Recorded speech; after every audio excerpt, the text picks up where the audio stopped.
Welcome, everyone, to the Community IT Innovators webinar on Google Workspace updates for nonprofits. We last did a webinar on the Google platform and how nonprofits are using it about a year ago. So we wanted to bring our experts back and ask them some more questions on how to use this platform and how to get the most out of it. So if you're looking for tips and tricks, you've come to the right place. We're also going to talk a little bit about Google if you're thinking of migrating to this platform, so you can see a little bit what you're getting into. If you are in a situation where you have to manage a hybrid office where some people are using Microsoft or Apple and some are using Google, if that describes you, we did do a full webinar on that last summer also, so you can go check that out. We're not going to have time to go into that today, but we do have more resources on our site if you need them for that scenario. So I'll introduce myself. My name is Carolyn Woodard. I'm the Outreach Director for Community IT, and I'll be the moderator today. And before I came to Community IT, I was an IT Director at large and small nonprofits. So I've been through a lot of this from the client side too. I'm happy to be here today with you all to talk with our experts about what we've been seeing and helping nonprofits with in Google Workspace. So Steve, would you like to introduce yourself? Sure. I'm Steve Longenecker. I'm the Director of IT Consulting at Community IT. I've been at Community IT for almost 19 years, and I'm really glad to talk to you about Google today. My name is Luke Casey. I'm an IT Business Manager over at Community IT. I started out working as a help desk guy and worked up through various call centers and started doing system administrations work and then project management, and found my way here, and I'm really enjoying my time here at Community IT and excited to be here. Great. Thank you so much, Steve and Luke. And before we begin, if you're not familiar with Community IT, a little bit about us. We are a 100% employee-owned managed services provider. We provide outsourced IT support. So we work exclusively with nonprofit organizations, and our mission is to help nonprofits accomplish their missions through the effective use of technology. So we are big fans of what well-managed IT can do for your nonprofit. We serve nonprofits across the United States, and we've been doing this for over 20 years. We are technology experts, and that is a recognition that we were given again in 2023 as an MSP 501 top MSP. So I want to remind everyone also that for these presentations, Community IT is vendor agnostic. We only make recommendations to our clients and only based on their specific business needs. We never try to get a client into a product because we get an incentive or a benefit from that, but we do consider ourselves best of breed IT providers. So it's our job to know the landscape, what tools are available, reputable, and widely used. And we make recommendations on that basis for our clients based on their business needs, their priorities, and their budget. So today we're going to talk about a common platform that a lot of nonprofits use, and we're going to give you our observations and advice. And once your organization makes the decision to use Google Workspace, of course, there's a whole associated suite of products that keep you within the Google family, much the way that Microsoft does with Office. So I also want to take a moment to let you know that you can use Google with Microsoft and Apple, and many organizations do have a hybrid office where people are on different platforms within their organization. It can be managed, and as I said, we have a webinar on our site on doing that management. But first, I am going to go to our learning objectives. So our learning objectives for today are to review the role of Google Workspace in the nonprofit sector and answer questions about continuing to use Google as your nonprofit grows. We want to learn about some of the changes to Google over the last year and how they can make life easier for your nonprofit. And we're going to spend some time in the second half of this presentation talking about how to avoid common headaches with Google implementation. So some simple updates and changes you make as you grow can really help you avoid a lot of work and headaches later. We interact with a lot of nonprofits who have managed their Google implementation themselves until they grew to a certain size. So we're going to share with you some of the quirky things about the setup that you can start doing now that could make your Google Workspace more secure and better able to accommodate you as your organization grows in complexity and your IT needs change. We're going to start with a poll. How big is your nonprofit in staff size? Are you under 5? Do you have staff between 6 and 15? From 16 to 50? Over 51, so 51 to 100. Over 100 is another choice that you can have, a very large nonprofit. Or the last choice, number 6, is it's not applicable to you. So this is a good question for us to kind of get a feel for who's in the webinar with us live, so we can try to answer your questions as they might pertain to you. And Steve, can you see that? Yeah, I can, and I will tell everyone the results. So there were 50 respondents, and 7 of the respondents said they were under 5. 15, so twice as many as that, said their organization was 6 to 15. Another similar size group, 17, said they were 16 to 50. Then we have 4 respondents who are in the 51 to 100 size, and then we actually have 5 respondents who have more than 100 staff, and there are 2 people who said this didn't apply to them. Okay, great. Thank you. And thank you everyone for sharing that with us. That's very helpful for us to get a feel. I mean, it's kind of a bell curve. So we have a bunch of people there in the middle, but we do have people very small and larger nonprofits. So we'll try to make sure that we have answers for everyone as we go forward. All right. And so our next thing we want to do is another poll. So we wanted to get a little sense for you also of how long have you been using Google Workspace. So the first option is we've always used it. So maybe your nonprofit started with Google Workspace and that's just, you're very comfortable with it and you're going to continue to use it.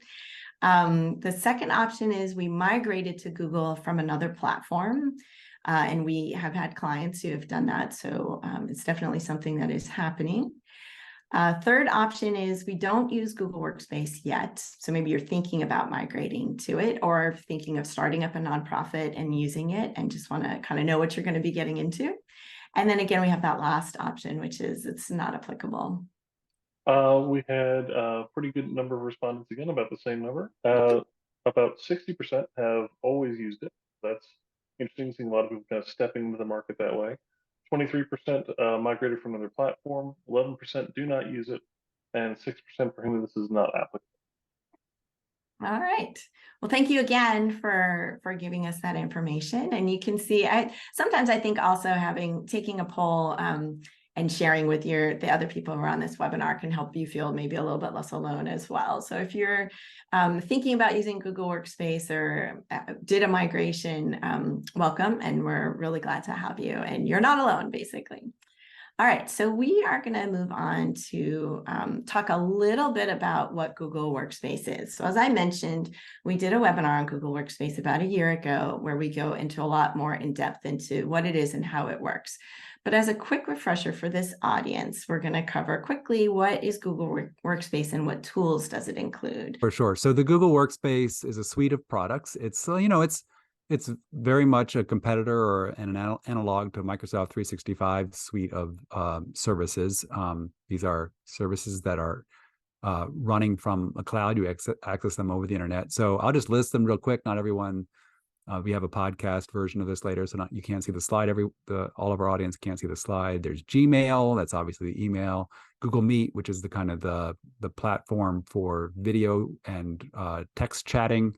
There's calendaring. Sheets, which is Sheets, Docs, and Sites basically are competitors to Excel, Word, and PowerPoint. So it's doing those 3 applications, services provide sort of spreadsheets, simple document editing or document editing, and then presentations like this one. And then Google Drive is a cloud file storage solution and a storage solution for all of your sheets and docs. Sites is web-based, like intranet-y type things. If you want to make a website that you share with others, you use Sites. And Slides is the PowerPoint analog. So Forms is another. These are all web-based products, sort of natively. Forms is a way that you can create like questionnaires and pass them around to people. They fill out the forms, and that data then is brought to you. So it's a way to sort of collect data. And then groups is an extension of email where you can create lists and of email addresses, and the people that are members of the list can email each other through the list. It's like a listserv is the old-fashioned name for it, but there's a lot of granular controls that you can have on that. We'll talk more about groups later. Then off to the side, those 10 are kind of like part of Google Workspace proper. Off to the side is analytics, which would be something that you could put on your organization's website or use with your organization's website to collect information about who is going to your website, where they're coming to your website from, which pages are more popular, and so on. Google obviously does an awful lot of their main business in terms of advertising and stuff, and search is figuring out what's on the web, and so they're really good at analyzing website traffic, and that's basically making that service available. And then YouTube, we're all familiar with what YouTube is. It's a way to watch videos online, but they have a nonprofit offering. Any business or organization can have a YouTube channel, but there's the part of being a Google for Nonprofits customer is that you can get some special deals on that, and that's a great place to put videos that are public facing or internally facing if you want to, and make them easily accessible and visible and watchable. So that's that. Luke, you were going to talk about Google Voice. Give us a little rundown on that. Sure. So Google Voice, again, it's not part of Workspaces, but because Google is very much about this kind of shared environment mentality, it has a lot of integrations and flows very easily together. And a lot of people who migrate into Google Workspace could start thinking about maybe we should adopt Google Voice. Google Voice is a competitor to things like Ring Central, 8x8, Microsoft Teams, any other kind of web-based phone system. A lot of people may think of it as just kind of that thing you get for like an extra free number on your cell phone, but there's a lot more to it. It's a fully fleshed out phone system. It can do, phone trees and call centers and all those kind of things that you need to if you're willing to put the effort into it. We're also, you may notice, we're not doing this in Google Meet. We're doing this in Zoom. And that kind of highlights one of the difficulties that you may face if you're migrating into Google, which is teaching people new tools and getting them to adopt to new technologies. So Carolyn is our presenter. She's not particularly comfortable working out of Google Meet, so we're working out of Zoom because learning a new system for one presentation, while it would be thematically useful, is, that's a difficult hurdle. So that's just kind of something that we'll be touching on throughout the presentation, but it illustrates the point. Exactly. Thank you, Luke. So I have never given a presentation in Google Meet, and I have done many in Zoom. So for this presentation, to adapt to a new technology, as Luke and Steve, I think, alluded to, I did put our PowerPoint in Google Slides. And it was actually a very easy, I just uploaded it to my Google Drive and then I opened it in Slides. One thing I had to watch out for is that it does reformat some of the slides. So I went through slide by slide before this presentation and just made sure that everything looked correct and made a few adjustments. But then I was also able to break that tab off. So I was showing it as a tab in my browser. And then when I went to share my screen, I could just share that tab. So it's incredibly useful. I'm actually going to do this in the future. So one of the rules about adopting a new technology maybe is to do it a little at a time and make sure you're not trying to do a whole bunch of it before you have some kind of deadline, like a presentation or a gala or, a big report to your board or something like that. So, or at least give yourself a lot of opportunity to practice before you do that. So I'm already have in mind, like maybe in the future, I'll do a presentation in Google Meet, but I need to practice it first. All right, so we are also going to talk a little bit about the role of Google Workspace in the nonprofit sector. So Steve, you wanted to talk about some of these just reasons why nonprofits are. Sure. And Carolyn mentioned the webinar we did on Google Workspace last year, and some of this stuff is a repeat because the story hasn't changed that much. We're getting new content coming up soon, I promise. But yeah, it is worth reviewing what Google's Workspace's role in the nonprofit sector is. Historically, I mean, back in the day, everybody had all of their IT on premise and on generally, I mean, really small nonprofits might have just had a couple computers and that was that. But if you were big enough and organized enough to have a server, you had it in your office, in a closet, or in a server room if you were bigger than a small nonprofit. But everything was local, and then if you got really big, you might have your servers in a data center or something. But it was not in the cloud. Then cloud services sort of made their debut, I don't know, quite a while ago, and there were two big players sort of launching around the same time. It was in the zeitgeist for, you know, having these like email as a service instead of just email on your server, and files as a service. It was mostly email to begin with, though. And it was Google. It wasn't called Workspace at that time. I don't even think it wasn't called G Suite. I can't remember what it was called. I've forgotten now. I should have that at my fingertips, but it was a Google service. It was like a way to have Gmail for your organization and therefore for your nonprofit organization. And Microsoft had something that was the precursor to Microsoft Office 365, which is what they have now, Microsoft 365.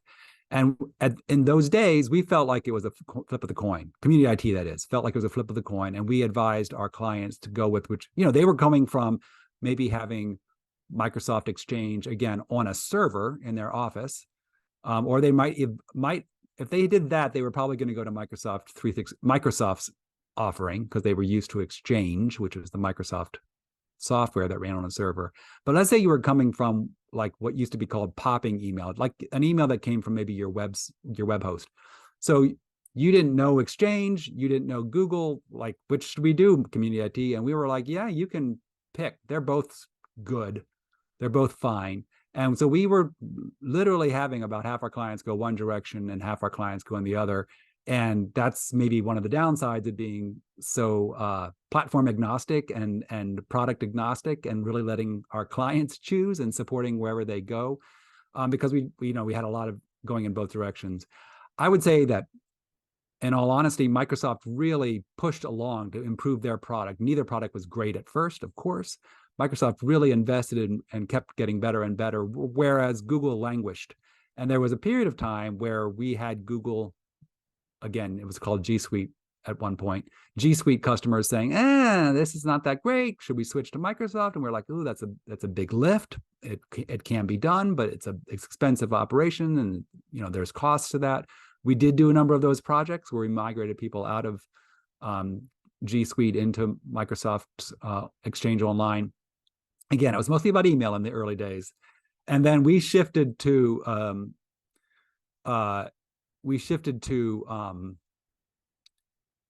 and we were recommending Microsoft strongly at that time. And then Google really started catching up, or at least catching up to being good enough. And meanwhile, it continued to be the case that like Google kept being good at the consumer version of their Gmail, and so if you were starting a nonprofit and you weren't asking Community IT because we weren't working with you, you were just a brand new nonprofit, it was just you and one staff person, and you're like, we got to have email. What are we going to do? And you look around and like, yeah, there's Microsoft. It seems okay, but there's also Google. And I know Google because I use Gmail in my personal life. So I'm going to make Google. So yes, right there, that first one, easy to start up and administer. And so we have, and it sticks, and so we still have lots of clients, not probably half, but probably 25% to a third of our clients are Google Workspace customers. At this point, I wouldn't say that there's necessarily parity between the two, but Google Workspace is definitely good enough. The big sort of reason that people love Microsoft at the expense of Google is if they're devoted to the Microsoft Office desktop suite, Word, Excel, PowerPoint. If you love those products, it is nice to have all the integrations that Microsoft offers. But a lot of young nonprofits, especially, their staff are coming out of the schools today. Like my son, he's 19 years old. He is in college. He has access to Word and to Google Docs, both, because he's got that through his college. They're both free. He can do either. He never uses Word. It's like ridiculous to him that he would want to launch that software. He just does everything in Google Docs, including writing the papers that are due at the end of his courses. So, you know, nonprofits, the new ones coming out are like, why would we don't need this? Let's just keep it light, keep it easy, and we're going to stick with Google. It is like Microsoft, got great nonprofit pricing. We mentioned the familiarity from schools and personal use. And then, yeah, the age and size of the organization influences the platform choice. One of the other things that can sort of affect whether Google Workspace is like a really good fit for you as an organization versus Microsoft is what your external stakeholders or partners are using. So I was just talking to a client about where they wanted to store their files in the cloud, and they were saying, yeah, we work a lot with the DC government. So they're a nonprofit, they're local here, they work a lot with the DC government, and everybody in the DC government is in Microsoft 365. Well, if everyone you're interacting with is in Microsoft 365, it sure is helpful for you to be in Microsoft 365. But the converse is true as well. And there are certainly plenty of nonprofits, particularly ones that are touching on the education sector. Either they are a nonprofit school themselves, or they're a nonprofit devoted to educational issues, and they're interacting with schools and teachers a lot. Then the fact that Google has been so dominant in the education space makes it very compelling to be in Google. And then it's also just preference and what people like, and that's very useful to understand as well. Once you've used Google for a long time, just like once you've used Microsoft for a long time, you get these workflows, you get these habits and everything, and you find the ways to make it work well for you. And changing, if it's not necessary, doesn't seem like it's a good idea. No, yeah, I think that's something that we tell clients a lot is if you're already in the stream, like keep rowing, like keep going in the direction that you're going. That's right. It's can be very painful to change. So I think that in that case, the advantage to changing has to outweigh, you know, the pain basically. Yeah, and just to reiterate it, you know, what I said about how maybe 5 years ago, it did feel like Google had really not been investing at all. And it did feel like maybe we need to get off this, you know, unhitch our wagon from this horse or whatever the expression is and switch to something else. We do not advise that now. Like for our customers that are in Google, we really advise them that unless you have a super compelling reason besides the quote, I shouldn't be so light about this, the whim of a new executive director. I mean, I would never say that to a new executive director, but like sometimes that is what it is. Yeah. Yeah. So like that's not a good reason. And in fact, the services are very comparable in terms of the, you know, the good enough that organizations generally need. Well, and that's what we wanted to talk about on this slide is we do have some clients and some others in our network and our community who might be a little skeptical of Google Workspace, especially if you used it, the personal side, you know, like you had Gmail and then you think like, well, is this going to, you know, look, you know, sophisticated and serious if we're using Google Workspace for our nonprofit. And so it's interesting to know that we have several large organizations on this webinar with us today, the different sides of the coin. So when you're using personal Google, you might you're familiar with Gmail, search, YouTube, and voice, as Luke was mentioning earlier. Just be assured that when you're in Workspace Gmail, you're actually using your domain. So it looks perfectly, you know, professional and sophisticated and grown up, basically. As you said, Steve, the personal Google was consumer focused and it started as search. But yeah, when you use professional Google Workspace, like the search just makes it very effective and efficient. So that's still kind of built around, I can find that file that I need. I can find that email that I, you know, sent 2 months ago. Personal Google as well makes its profits from ads and data and not from selling to like your tech admin or your IT guy. So I think, Steve, you were kind of alluding to that a little bit earlier, as well as that over the years, like the Microsoft platform kind of was built to be sold to the IT person at your organization. And so they would get excited and enthusiastic about it and often be the only one who could administer it. And so then the rest of the organization had to kind of come along as well. So Google really has flipped that switch a lot. And so you start off as being able to just implement Google yourself, a lot of their free tools, in fact. And then there's a different problem as you grow. You have to make sure that the platform is going to grow with you and be able to do all the things that you need as you grow from like a 1 or 2 person organization to 15, 30, 100 person organization. So Luke, when we were preparing for this webinar, you mentioned a very large professional use case near you, and I wonder if you could talk about this. Sure. I'm from Indiana. IU and IU Health leverage Google Workspace pretty heavily. And part of that is because the great kind of pricing and availability that are in place for educational purposes, but also it's very generational. If you look at kind of the workforce that's coming up and the workforce that's joining your organizations now, they're very used to working with cloud-based systems. They're in high school, they're in middle school, they're working out of Google Workspaces. And you're starting to see a lot of translation of that into large scale organizations who may say originally have, oh, this is this weird little thing on the side. This is this newfangled technology. It's not professional. It's not clean. But you have an entire generation that's coming in. This is what they know how to work out of. This is what they're comfortable in. And you're seeing organizations like Indiana University, IU Health, really turn and pivot towards that because it's easy onboarding for them. They don't have to train. The licensing costs are the same, and it's very scalable. So I thought that was just so really interesting to hear that from you, Luke, when we were preparing for this. So it's not only possible, these organizations, these large institutions found it advantageous to use Google Workspace for their operations. So we wanted to talk a little bit about changes since the last Google webinar. And we want to make sure that we have a little time at after the second half of the presentation as well to talk about some of the headaches that you might encounter. But so I know, Luke, that you had talked a little bit earlier about Google Voice. So would you talk a little bit more about that? Google Voice is a strong entrance in the VoIP scene at this point. It's very easy to set up and administer. Most people are pretty, as far as their kind of first blush with it, is generally just getting the app on their phone. If you need, another phone number for, spam calls or things like that, where you don't want to give the pizza place your actual phone number, whatever that may be. But that's where it started, and it has really, really grown from there.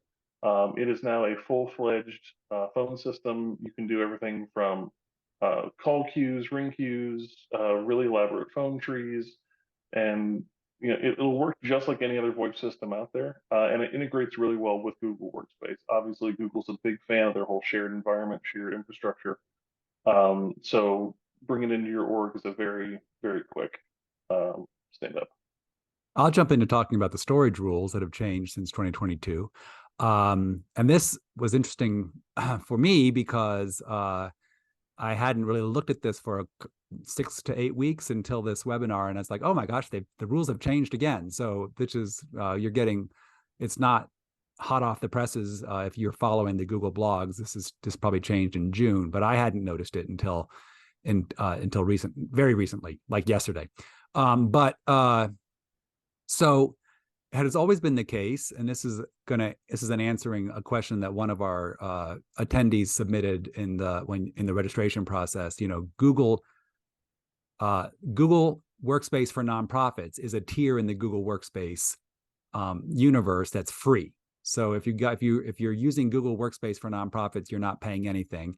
And then if you want to use Google for Business as a nonprofit, you get it for like 25% of the full cost that regular businesses would be charged. And there's Google for Business Plus, which again, the rule at Google is you give the nonprofits a discount of 75%. They pay 25% of what the regular customers are paying. So it's only $3 a month for the Google for Business plan. The Google for Business plan gives basically 1 terabyte of storage to each person, and that you have each user. So if you have 10 users in your organization, that's $30 a month, $3 per month at the Google at the nonprofit price for this tier, and then that gives you you have your 10 users. They each get a terabyte, so you get 10 terabytes that are shared, that are combined and aggregated. And then, so if one person uses 2 terabytes, which by the way, that's a lot of use, like no one gets to, maybe a media person who's storing tons and tons of video uses up a terabyte, but I think most of us are more like, 1/10 of that. So it's a lot. But if one person does use 2 terabytes, that doesn't mean that if someone else is if 2 other people are only using, half a terabyte each, the 3 of them together are still hitting in the average. Okay, so that sort of, it felt like Google was trying to push all of its nonprofits off of this free tier and into this business tier that, again, you're getting at a great discount. The price is excellent. We strongly recommended it to our clients because it's like the old storage rule for the nonprofit sector was that each user got 30 gigabytes, keep my things, which is 1.3% of the 1 terabyte that the business cost. It was a very small amount. And it was very common for a user who'd been around for a while just to fill up their mailbox with, attachments being sent over time. I mean, this doesn't happen in a year, but if you've been around for 10 years, you might be getting close to this 30 gigabyte limit. Long story short, in June, the nonprofit tier now gives each customer, each organization, 100 terabytes of shared storage. So it's no longer an issue storage-wise, whether you can just live in that free tier happily without worrying about storage as of June, which is fabulous. It doesn't mean that there aren't other reasons potentially to move up to the business level. But the big reason that we always noted was the storage limitation of the free nonprofit tier. That has now changed. I want to make sure we have time to get to the headache. So I just want to make sure that we hit on these points. No. I mean, Steve, I could talk to you all day and you are just a fountain of knowledge on Google Workspace, but I think there were some improvements in accessibility options as well. Indeed. They've made some pretty recent changes. They're adding in new paired presenter modes, which allows for things like automatic AI-driven sign language interpretation. They've added Braille readers. They've really improved their voice-to-text and their text-to-voice functionalities, both within Google Meets and within Docs. A lot of it is kind of being test-driven in the education sector. They're putting a lot of kind of test apps and test products out into their Chromebooks, which are oftentimes supplied to school systems. And they're doing a lot of stuff with developmental learners and people with various different learning experiences and using that to kind of drive these platforms. And then it's coming back up into the Google Workspace. And that's where you're seeing things like these automated sign language interpreters and things like that, which are pretty awesome to see. It really helps expand the reach and expand the accessibility for a very visual medium, which can leave out a sector of the workplace. That's amazing. That is really cool to hear. Before we go on to the next bullet point, I have a quick question from Q&A on storage. So if you are a current Google Workspace user, when does that new storage take effect that you were talking about, Stephen? Does it just happen? Do you have to do something, or I think it just happens, but I'm not basing that on experience. Like I learned about this yesterday. It's so new. Yeah, I did check one of my clients that is on that tier, and it looks to me like they're in the clear now, like it just happened. But I haven't done a lot of testing with it, and I haven't had a chance to. So stay tuned, I guess, on that one. Stay tuned. So everyone, I forgot to mention this, that they will have a transcript. So it usually takes a week or so for me to get the transcript posted to our site. We got a lot of questions at registration that we know we won't be able to answer all of those questions. So what we're planning to do is tackle all of those questions in the transcript. So we will, stay tuned. We will do the research and make sure that is also in the transcript as well, what you need to do as a user. And then this last bullet point, Google Meet, the calendar has been improved, and then also, of course, AI tools. Who wanted to tackle that? I can take it real quick. So just in terms of I should mention on the accessibility options that, Microsoft's doing that too. Like all the players are using big data, AI, and all that to get better and better at this. I would say that Google is probably leading the pack. This is really their strength. Google Meet is now running in 1080p instead of old 720. Calendaring is a little bit better, more integrated with if you're sending calendar invitations to people that are using Exchange Online and Outlook, the integration is a little bit better. Just in general, I think the message on this last bullet point is that they're constantly improving all of the products incrementally, little by little. Each week they send out a big announcement of all the things that have changed. It can make your eyes blur after a while. They are working on making this product better every week, month after month. So now we're going to get to our third poll, which is if you could drop your answer in, how are you using Google currently? So the first option is my nonprofit is all Google all the time. I feel confident we are leveraging it well, and this webinar is for me to pick up a few more tips. Second option is we use Google well, but we're really only using the basics. We're interested in learning about new features. And a third option, we're using Google Workspace, but I'm not sure we're doing it well. We need to learn a lot about a lot. Fourth option, we don't use Google Workspace yet, and so we don't really know. We're not sure what we need to know. We don't know what we don't know. And the fifth option is not really applicable. Steve, could you? Sure. This is a breakdown that's almost one third. So 31% say that they're using Google all the time and they're pretty confident about it. 26% are using Google well. They like what they're doing, but it's just the basics, and they'd like to figure out how to use parts of Google better. And then there's a third, 33%, that are using Google Workspace, but are maybe not sure that they're doing it properly, or maybe concerned they're not doing it properly. There's a 7% that are saying that they don't use Google Workspace yet, and there is one person who says it's not applicable. Yeah, so it is hard to know what you don't know, but we're very happy that you're here, and hopefully between this and some of our other resources that we have on our site around Google Workspace, and of course you can always Google it to find out more about it. All right, so we're going to move on to talk about some of the headaches. So ways to avoid headaches as we grow. So first question I'll throw out there is, should I discourage use of Outlook? So we talked a little bit earlier about managing a hybrid environment with some people on Google Workspace, some people on Outlook. What would you guys respond to that? Yes, let's keep that one short. Yes, I would discourage it.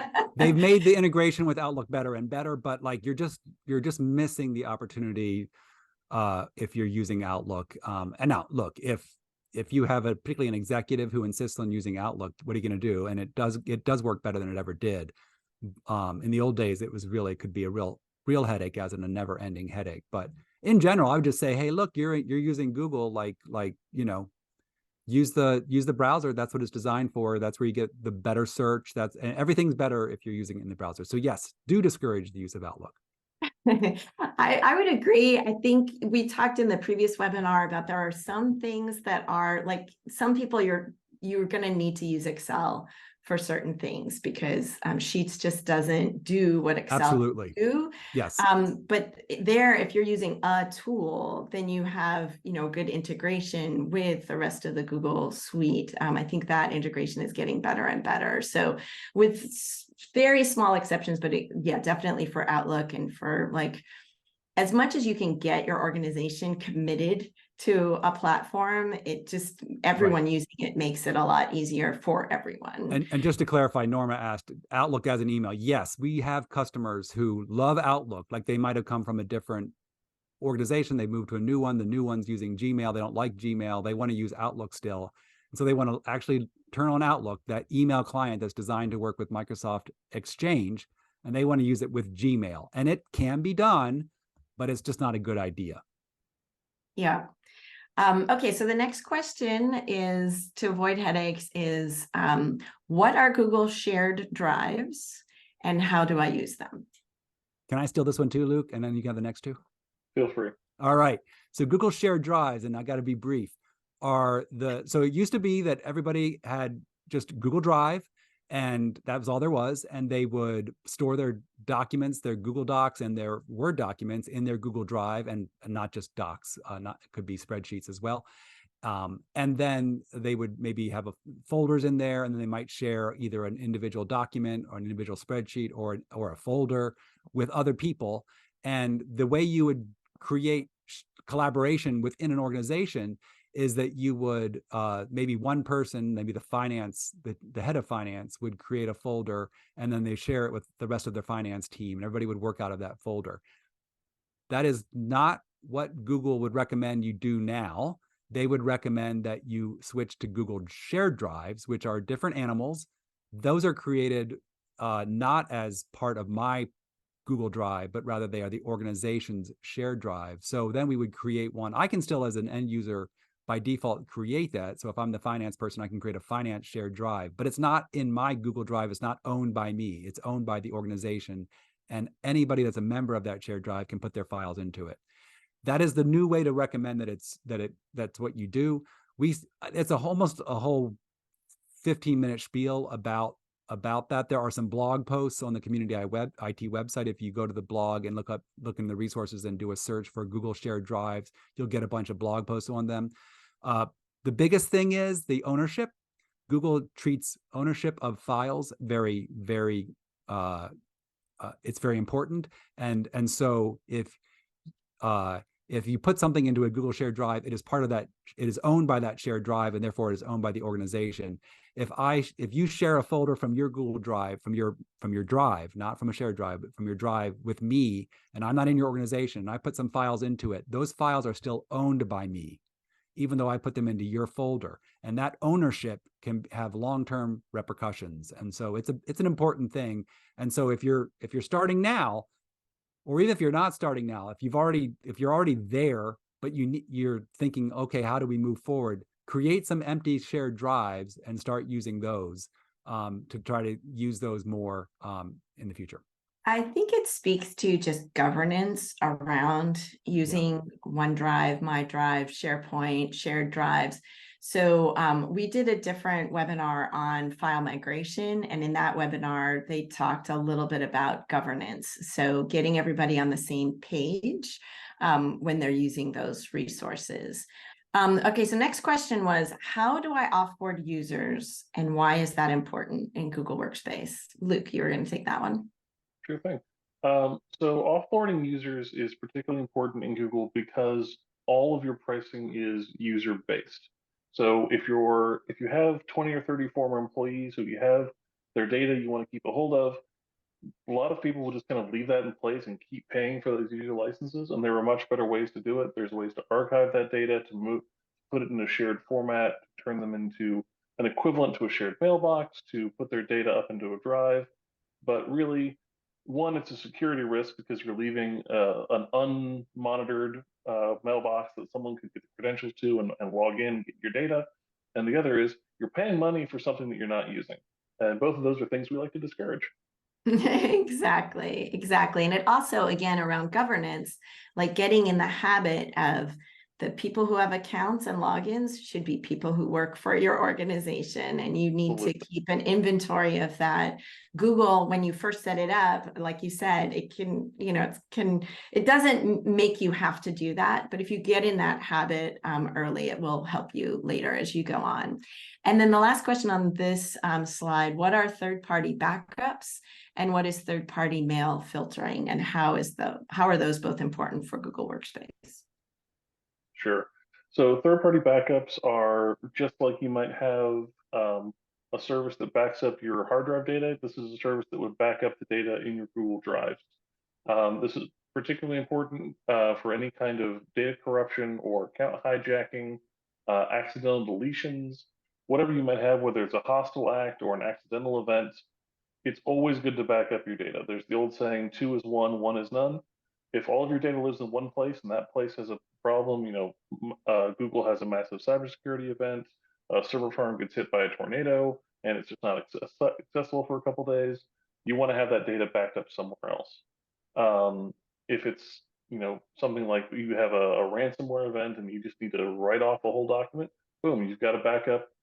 You can take care of yourself. And as far as third-party mail filtering, I don't know how many of you are bakers, but it's a lot like sifting your flour. The product itself is still going to get to you, but you're going to clear it out of all those clumps. You're going to take care of a lot of the things that are going to come in that might otherwise get through Google's web filtering, because Google's end goal is to get engagement and get you to use their product. And if their filters are too stringent and you're not getting any email, you're not going to use their product to communicate with the outside world. So they have to hit that balance between ease of use and filtering out suspicious or malicious activity. A third-party filter is someone who comes in purely with the objective of filtering out that bad activity. And generally, having the two on top of each other leads to a much more secure environment. And that is, again, something that will become more and more important. The more users you have, the more complex your office organization is. So again, something that you might not have to be doing when you're a 2, 3, 4 person organization, but as you grow, you're going to want to have more of those protections in place. All right, so we have some more ways to avoid headaches.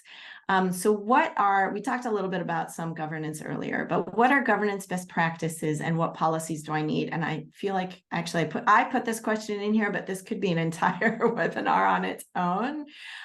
So can you give us like just maybe a couple of documents that you really need to have that maybe you don't know that you need to have for Google Workspace, because it's so easy to set up?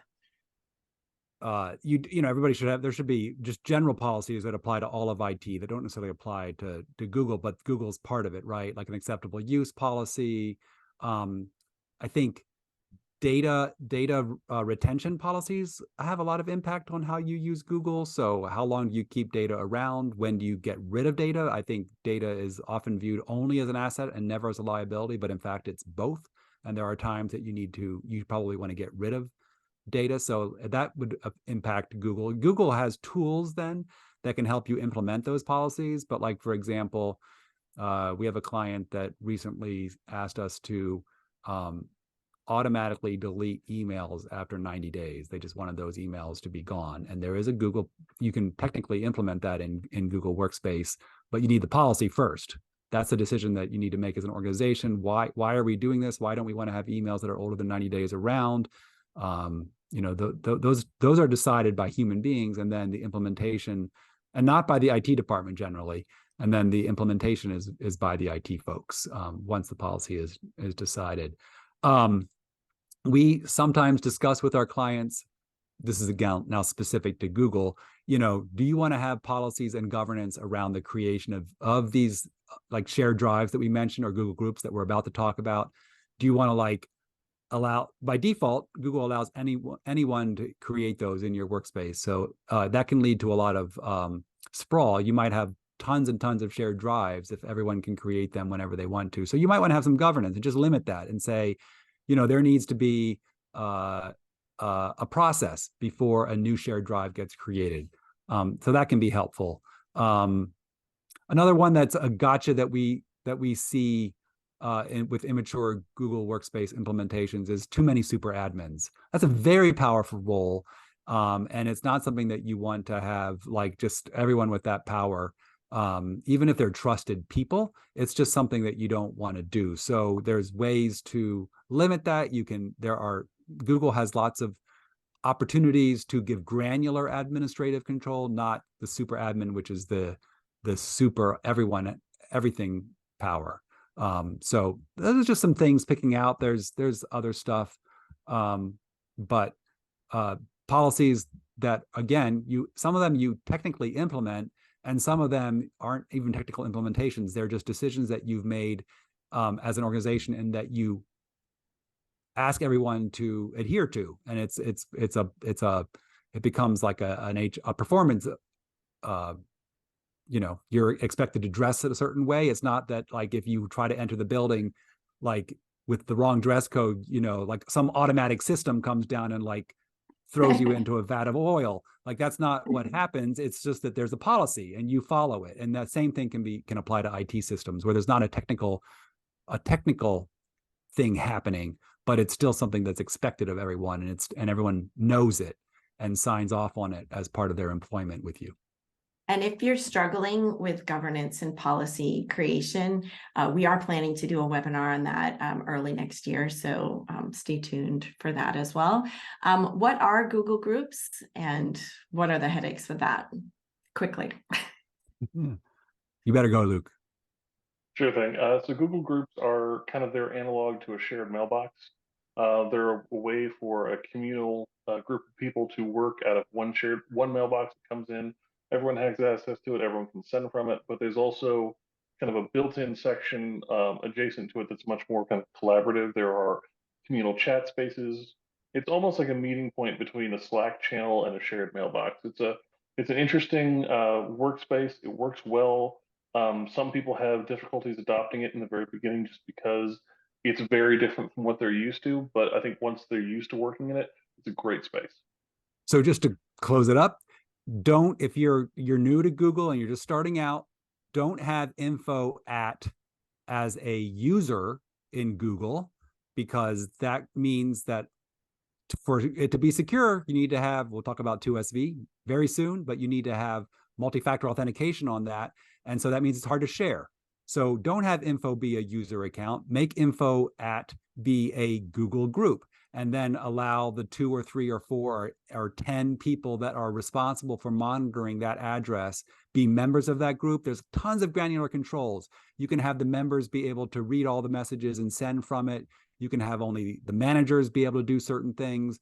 You can have people that you can't send to it unless you're a member. Like, there's all these different controls. Google Groups are very powerful, and it's something that you should be exploring.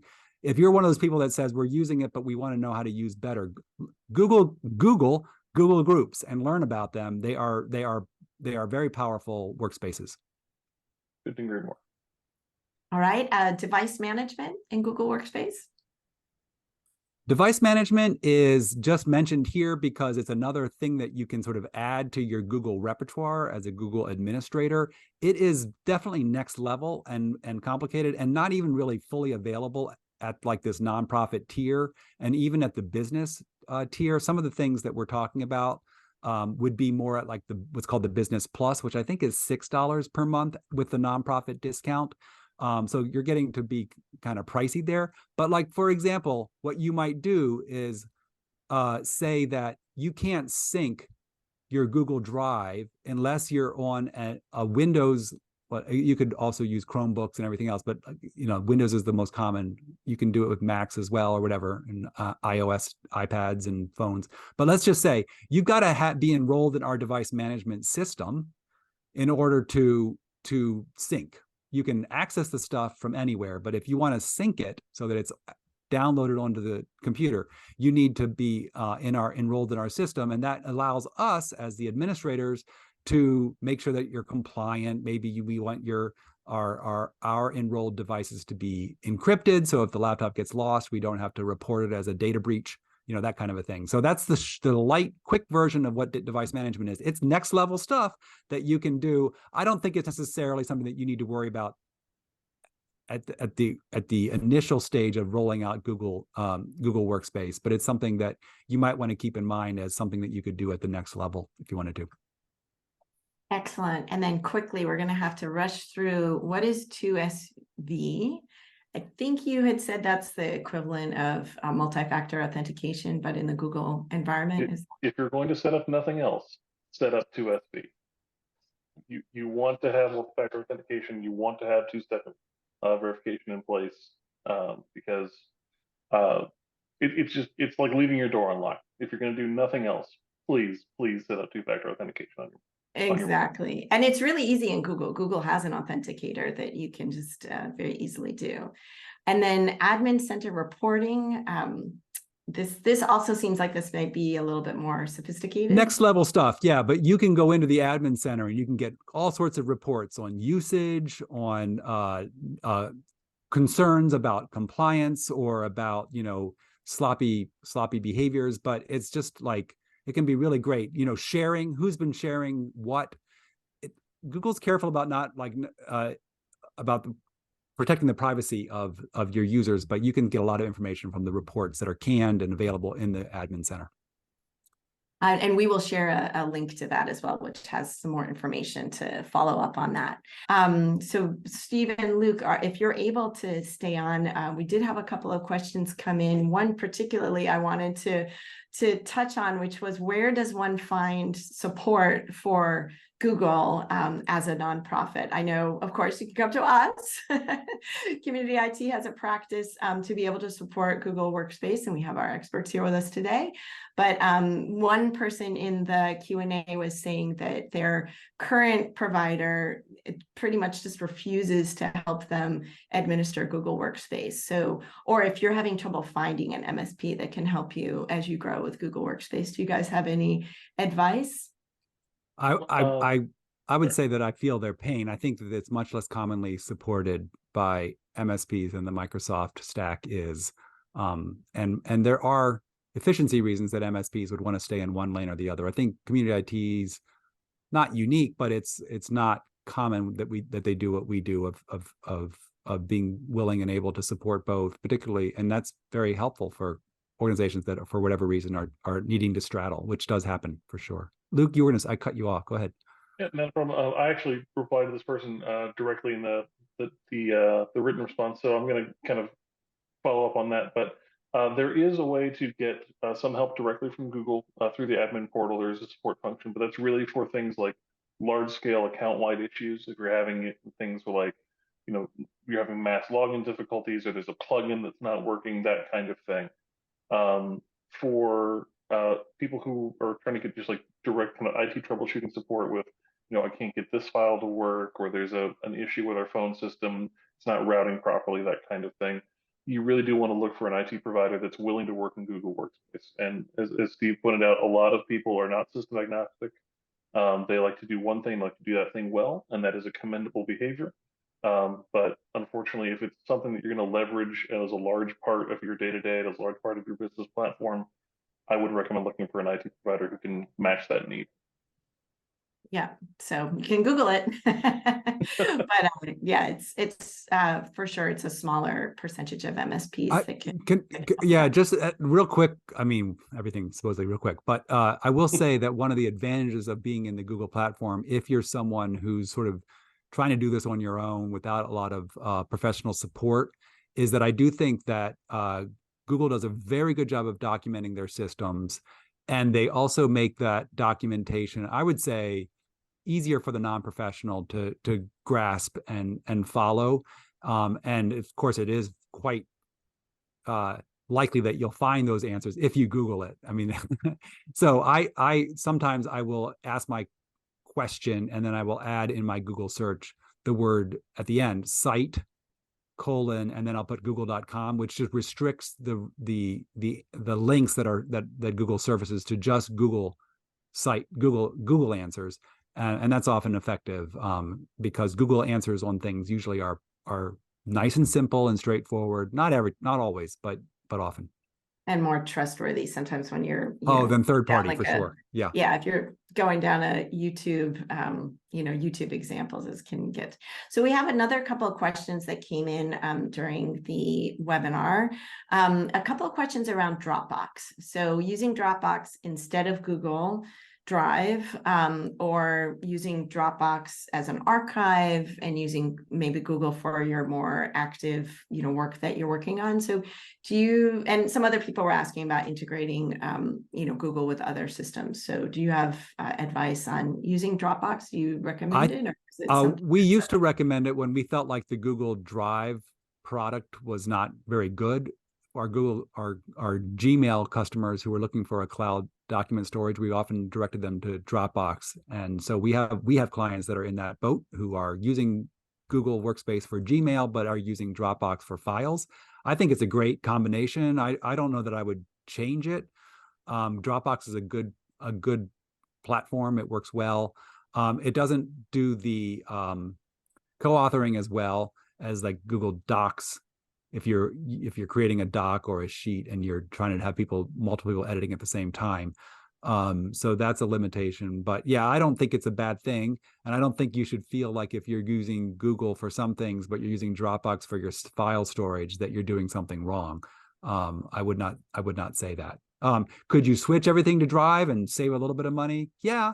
I'm not sure whether it would be worth it. If I were making that decision, I would be cautious about that. You probably have a lot of documents shared already to your external stakeholders through Dropbox. You've got your systems down, the workflows are working.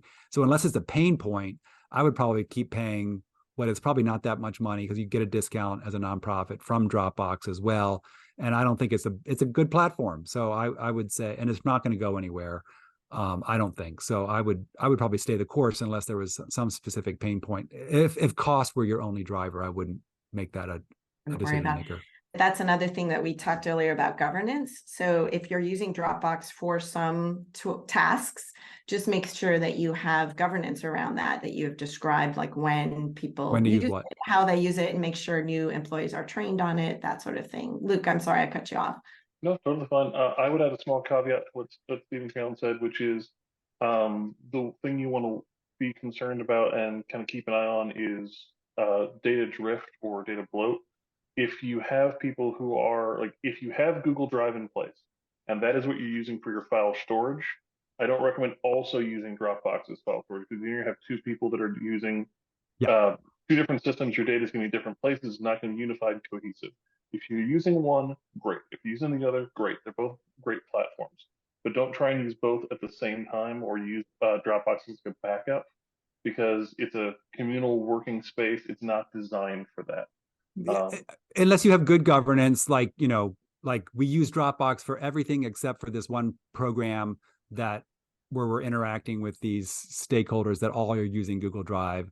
And then you've got clear, bright lines, everyone follows them, and that can work. But your point is well taken, Luke, for sure.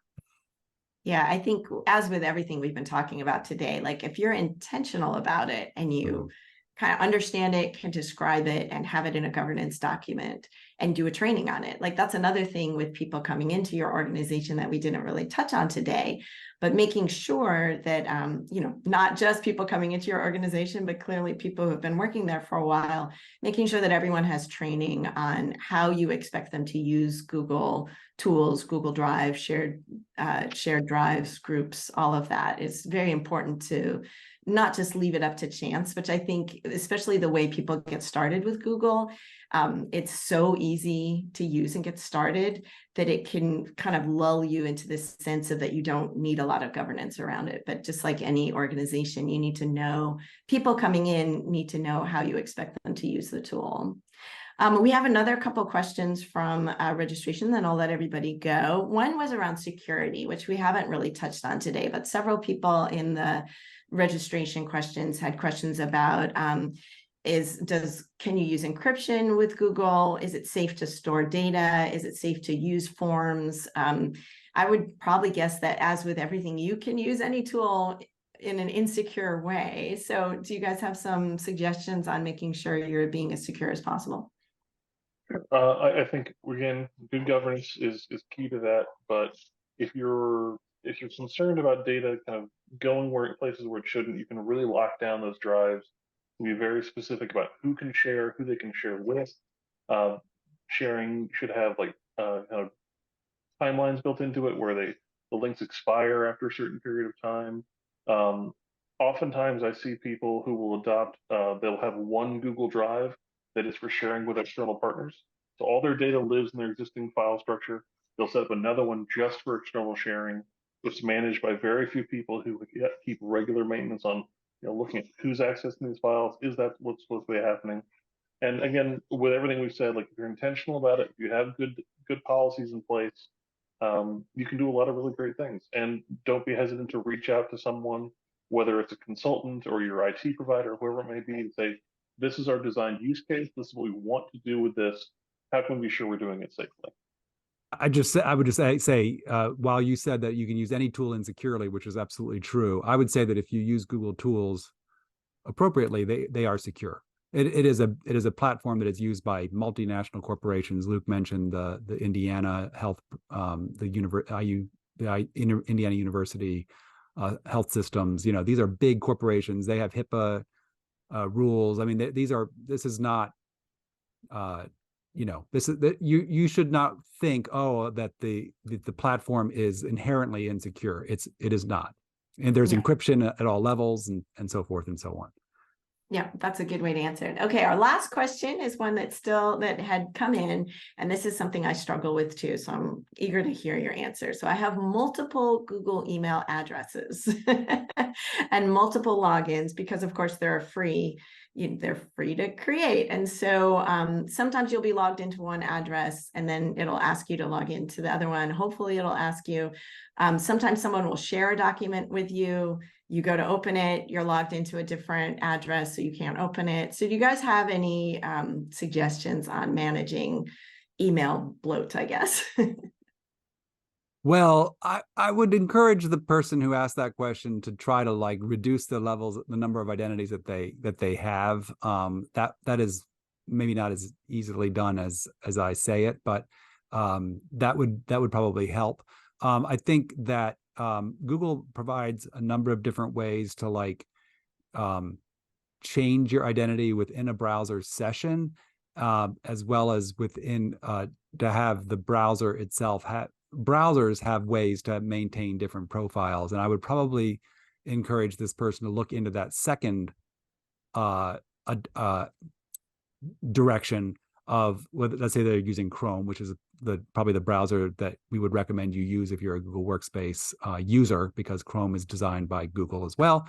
So Chrome has what are called profiles. And so have actually a different profile for each of your different Google identities, and keep them, and then actually have different, maybe have little pictures associated with each one. There's a little, you have to do a little hack to make that work. Well, you can get different pictures for sure, but if you want the pictures to sort of match you and not a limited set of pictures that Google provides, there's a little hack that you can Google to find out how to do. But yeah, use different profiles, and then that way you're not switching your identities within a browser session as much. I think that might help. Luke, what do you think? I would agree with that. My first thought was also browser profiles. If you're working, and this also applies to people who work in multiple 365 environments. If you're doing that, the Edge browser has a really great profile system built around that. Yeah. Chrome and Firefox work really well with profiles for Google accounts. And I think it's by far the easiest way to kind of silo yourself. It's like, all right, I need to be Luke Casey, the individual person working on his personal stuff. I'm going to click here, and now I'm in that environment. Oh, I need to be Luke Casey for community IT. Let me click here. I'm back in that environment. It's a very easy switch, and it helps silo, one, your data, but also those parts of your life that you don't want to intersect too much. That's great. That's great advice. Thank you so much. I'm going to go. I love the idea too of making a visual cue. So when you have your little profile, you can see which one you're in. Well, I want to thank you so much to the people who have stayed on. I see that several of you have stayed with us. This is a great opportunity to get to ask Luke and Steve some more of our questions. I'm sorry we didn't get to all of the questions from registration, but do check back on our transcript. Next month, we have this really amazing webinar I'm very excited about. We're going to have our CEO, Johan Hammerström, and he's going to be talking with an expert in artificial intelligence and ethics, particularly for nonprofits. Her name is Sarah DeTroya, and she is an academic with an MBA working in the field of nonprofits and specifically around artificial intelligence, the way we're using it as workers, how it's going to impact us, people who work at nonprofits, but also how nonprofits are positioned to be able to see the impacts that AI tools are going to have on the communities that we work in and the people that we work with. So please join us for that. It's next month on September 20th at 3 p.m. Eastern, 12 noon. I want to quick hit back on the learning objectives, which I think we hit pretty well. We wanted to review the role of Google Workspace in the nonprofit sector, learn about some of the changes to Google over the last year, and I'm sure we'll be back with a reprise of this to continue to look at the changes as it continues to evolve. And then we spend a little time talking about common headaches with Google implementation, particularly as you grow and become more complex in your IT needs. So thank you both so much for that information. And thank you everyone for your questions today. If you happen to be watching on YouTube today, we encourage you to subscribe to our YouTube channel, so you'll get updates every time we post a new webinar. And of course, we invite you to register for a webinar on our website. You can join us in real time. You can ask your questions at registration, and also suggest topics for future webinars that you'd like to hear about, which a couple have come in the chat. So thank you everyone for your suggestions. So thank you all for coming. Thank you, Luke and Steve, for giving us these great answers. And just get back to you the rest of your day, and hope you enjoy it. Thanks again. Thank you all. Thank you all. Thanks, Carolyn.